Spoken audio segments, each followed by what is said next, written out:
This is Paris Vandale, and you are listening to the Fans View podcast.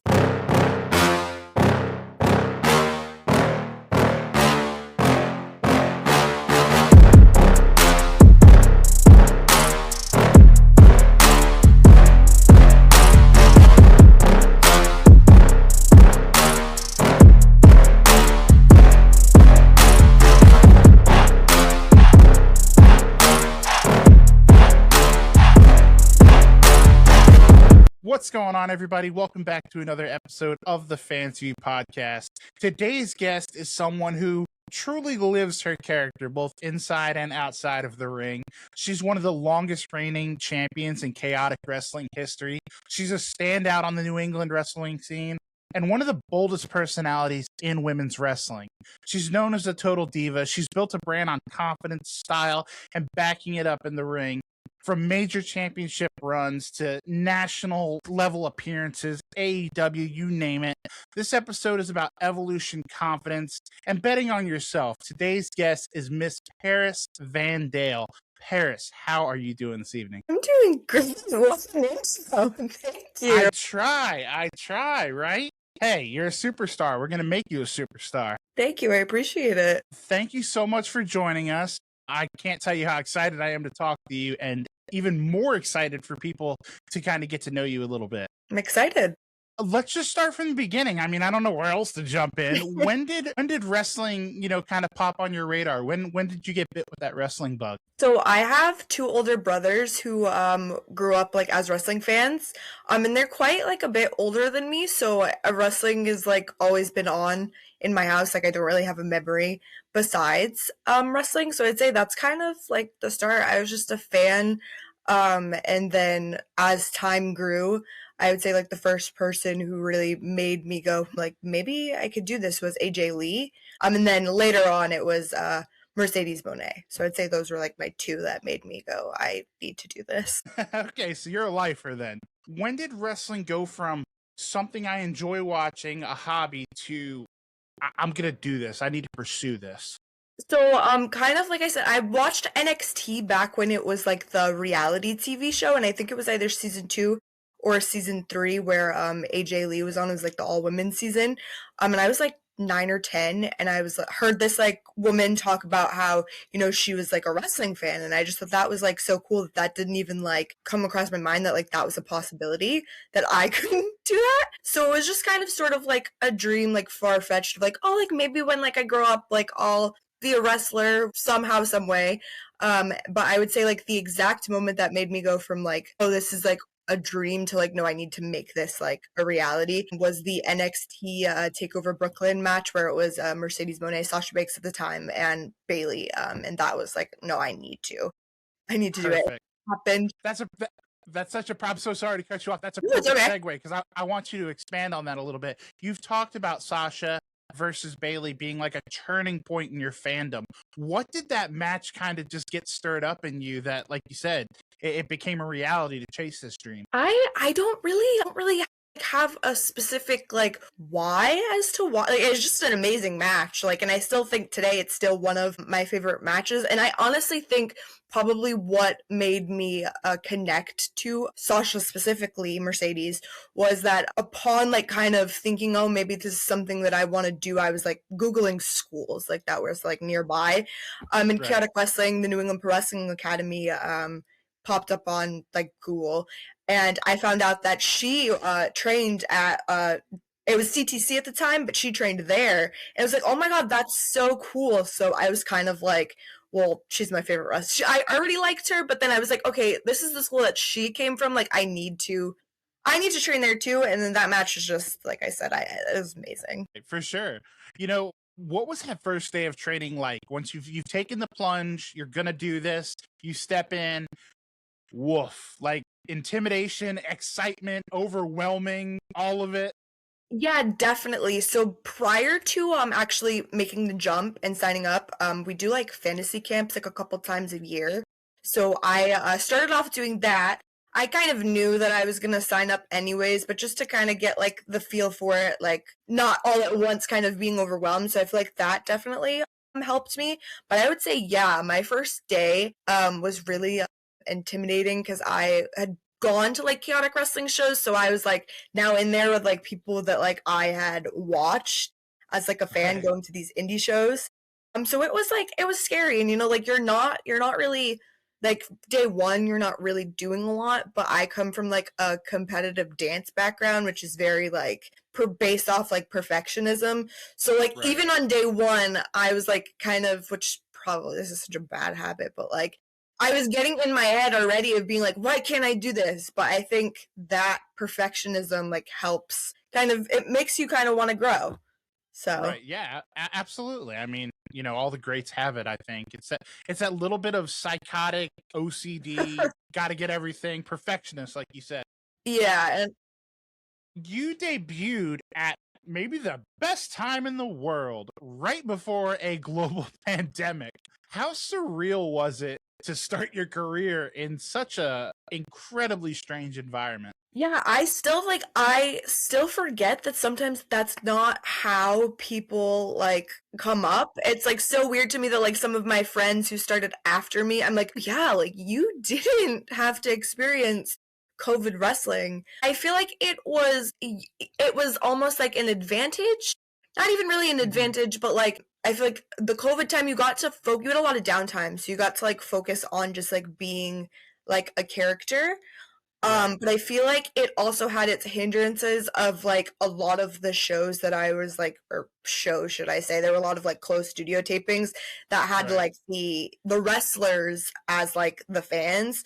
So I would say once like restrictions lifted, it was honestly I feel like harder for me to kind of interact with the crowd because wrestlers, they're gonna give you like the piped in like yay boo, but like the Right. crowd's really gonna like make you work for it.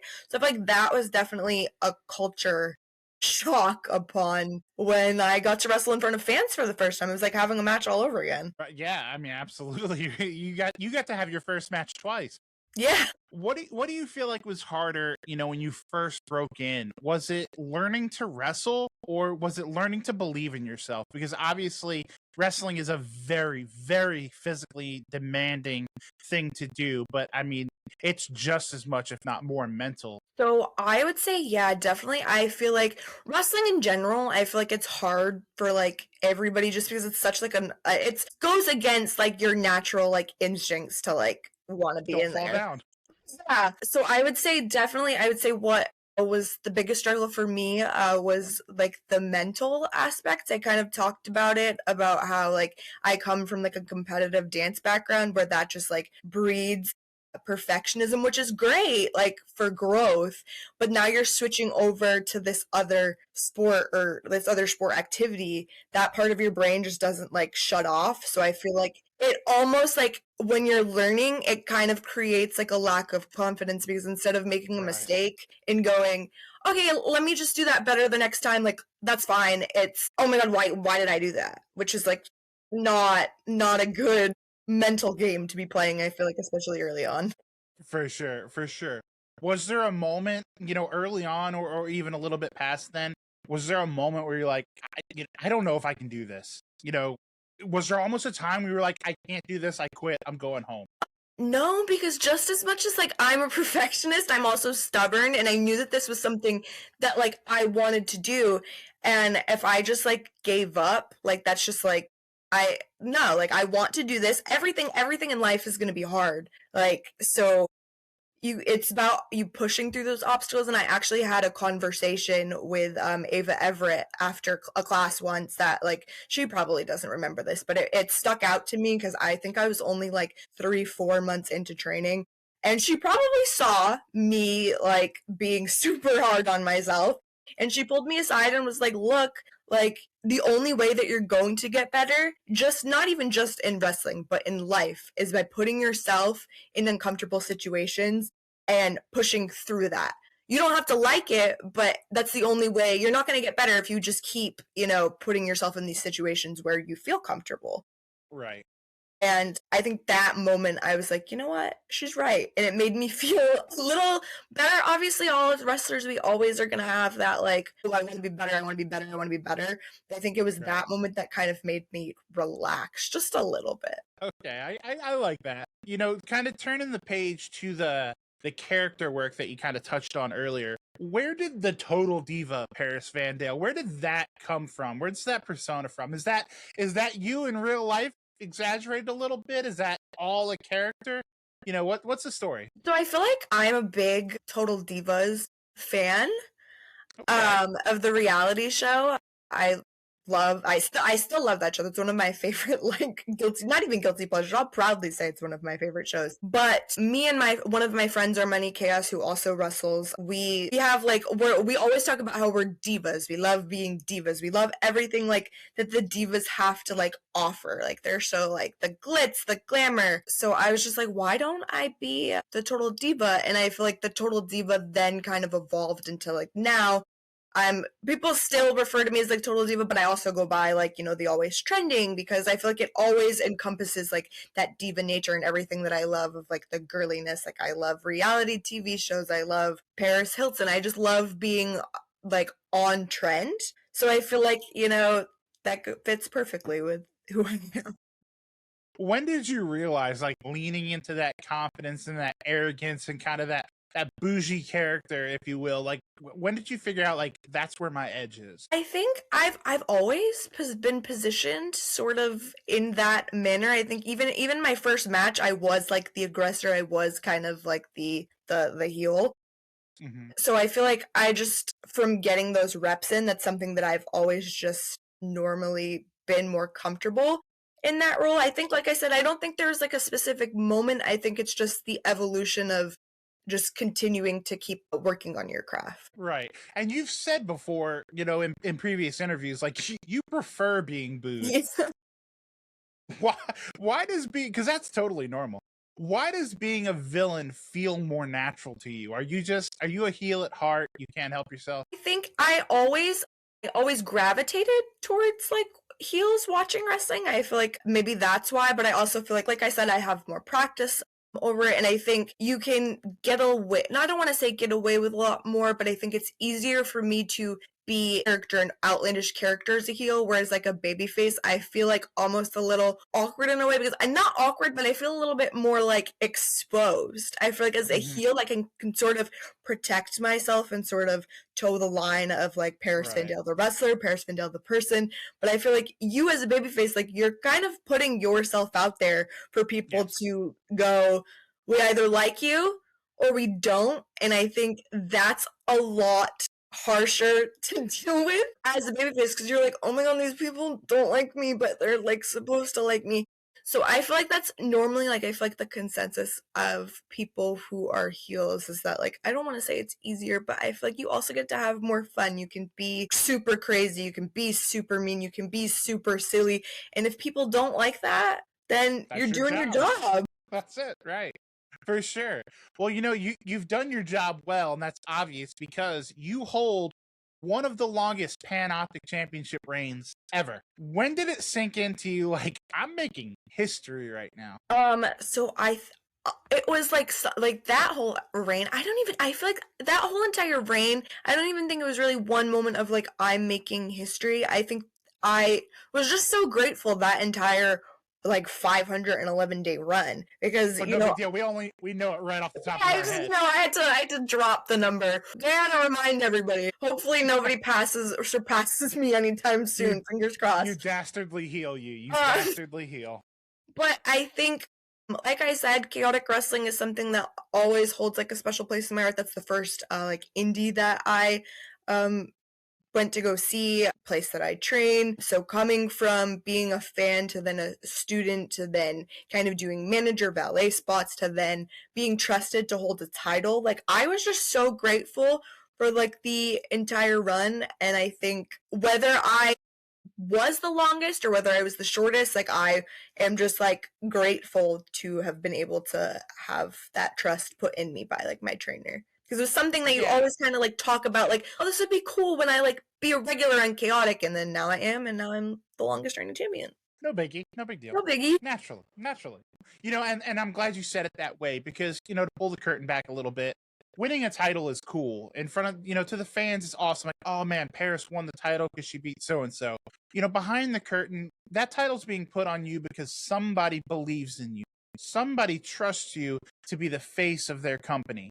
What did that reign teach you about leadership and, the pressure that comes along with being the face of a company like Chaotic? That's not a small independent outfit. So like you said, I did feel a lot of pressure because I didn't want to go out there and, have a bad match. I wanted to continue to push myself and have each match be better than the next. And I feel like I got to have a lot of super cool moments in that reign.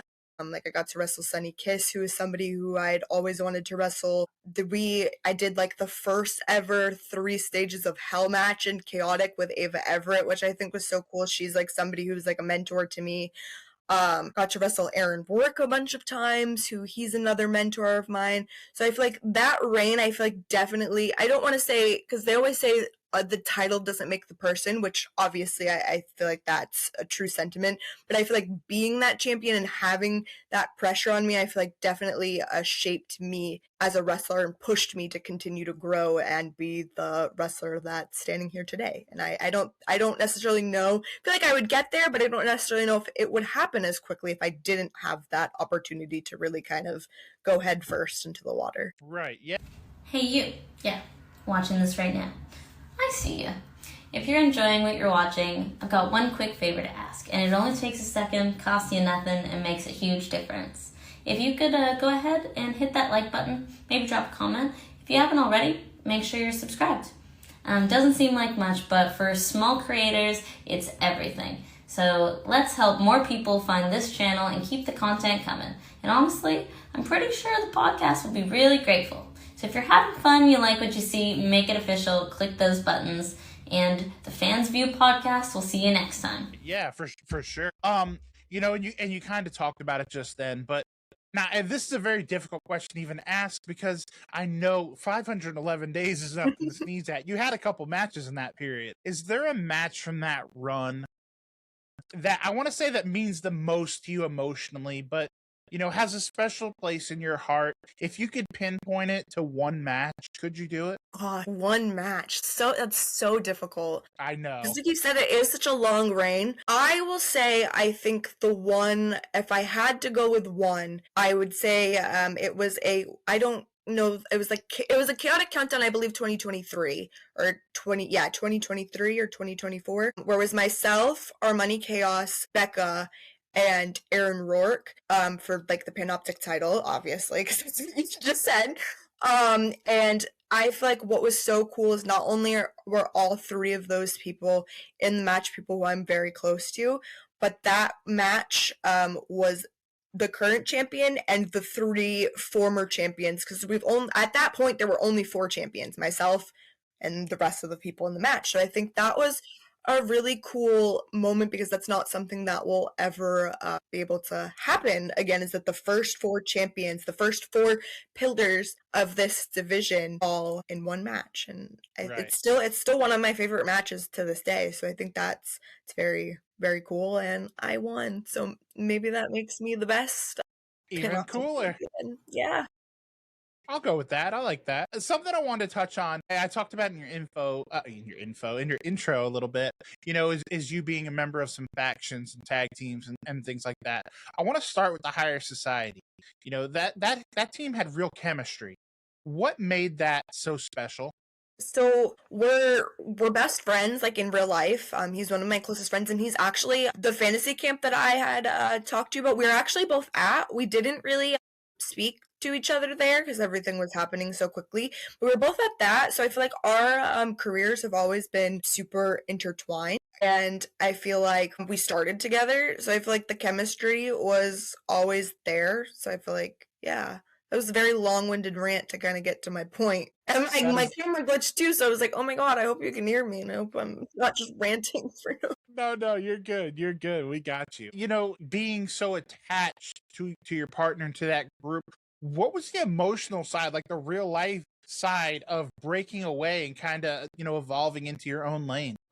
It was honestly, I feel like it was a mutual decision. So I feel like it was scary because we both had only really done tag stuff at that point, but I think it was definitely necessary because we had pretty much done a lot in the short time span that we had been teaming. So I feel like we kind of reached that ceiling, and there was really, you can either continue to stay stuck or you can separate and kind of grow as individuals and then maybe hopefully one day come back, and we've kind of tagged since. But I feel like as sad as it was and as scary as it was, that was the best decision, I feel like, for the both of us in the long run to kind of grow. Right. And you know, obviously you've had the singles run, you've done things on your own, but now with the Bratz, that's this a whole new level. What's the vision behind that group, would you say? So Shannon is another one of my close friends. We've wrestled each other a lot. I've wrestled her more than anyone else that I've ever wrestled in wrestling. So we just, once again, we have great chemistry. It wasn't really a I love teaming with Shannon, but it was kind of like a open creation. I was kind of feuding with Kennedy Copeland, and they wanted to kind of evolve that into bringing it into a multi-women program. So then they brought in Shannon, which I was super happy with. Like I said, we've wrestled each other, but that was the first time that we had teamed. So I was super excited to kind of explore that dynamic. And then Zeta kind of was thrown in the picture in and out. And I think Zeta is great. I think Zeta is super charismatic. She's super entertaining to watch. So I feel like that was just another great addition. The Bratz, we didn't have the longest of runs because Shannon unfortunately ended up getting hurt right in the middle of that. But, and then she came back and then I got hurt. So, and Zeta got signed. So we haven't been able to do like a Bratz reunion, but hopefully maybe even if it's just one-off, when everybody's ready and healthy, we can get that, because I feel like the Bratz is very fun. I love it. Something I want to talk about is confidence. And obviously that goes to that mental side of the game. How has your confidence changed since your debut? Now that you got a couple years under your belt, you know, how has the mindset changed? I would say I used to get like super like debilitatingly like nervous before matches, and I feel like probably everybody does. And I feel like that's because I was Paris Van Dale playing a like character. Like I was overthinking every single like, how would Paris Van Dale do this? How would Paris Van Dale do that? Like very just like, once again, in my mental blockage, overthinking everything. No, not you. And I think now I still get super nervous. I think that's the part of, you know, being a perfectionist and doing something that you love and wanting to go out there and make it the best possible. But I'm more living in the moment now. Like I don't really have to think of who is Paris Van Dale? Why am I doing this? What would I do here? I can just kind of breathe and have fun. So I feel like that's kind of the evolution. It's less of putting on an act and more of just existing in the world. Yeah. And I'm sure that comes with time and reps and everything else. Have you ever struggled with comparison or self-doubt in this industry that is so built on, you know, image and presentation and everything like that? Yeah, I feel like a lot. I feel like that, and that's not like a uncommon answer. I feel like especially in any competitive environment, you're gonna have that sort of like competitiveness, overthinking, comparing yourself to people. Especially I feel like with the girls, because there's not as many spots with girls. Like with men, there's an infinite amount of spots. There's like 5, 6 men's matches on a card. Sometimes you get like 2 women's matches, which is unfortunate, but that's just kind of, hopefully we can get to a point where there's more women's matches on the card. But now we're seeing like women's shows, so I feel like we've progressed a lot to where it's less comparing and everybody can, you know, just kind of help each other out. Whereas I feel like when I had first started, it definitely was like all of us kind of comparing of like, why is she getting that spot? Or You're the segue queen, because you took the next question right out of my mouth. Do you think women in wrestling still in 2026 are having to work harder to prove themselves than maybe their male counterparts? I'd say yes and no. Like I think I had said, we've definitely reached a point where it's better. Like there's a lot of, you know, all women shows, which I love anytime that I get to be on a card that's all women. I think that's great. But I think because there's less spots, I'm trying to get my point. I'm like, there's a lot of thoughts trying to formulate this. But yeah, I think I would love to just get to a point where I think we're separating women's wrestling and men's wrestling. And then there's Right. intergender wrestling, and there's 3 separate subcategories of wrestling, when I would just love to get to a point where it's all wrestling and women are taken as serious as the men. I completely understand. One thing, as we kind of start to wrap this thing up, that you obviously, I can't let you out of here without talking about it. You've worked at some serious companies, some 3-letter companies, you know, Beyond, Limitless, MLW, AEW. Do you feel like you're getting closer to establishing yourself at that next level? I would say before, and this was I think the toughest part about getting injured at the time that I did. I was the busiest that I had ever been in my 5 years of wrestling. So I think I definitely was getting to that point of, you know, maybe getting bigger opportunities. And then I kind of, because like I said, I was wrestling every weekend. I was fortunate enough to make 10 debuts in the 5 months that I did wrestle in 2025, so like that was exciting, so I can't be too mad. But yeah, I definitely, that's something that I would love to kind of get more mainstay opportunities, whether that's just more extra work. Like I said, I would love to do extra work for Impact if I got the chance. TNA, sorry.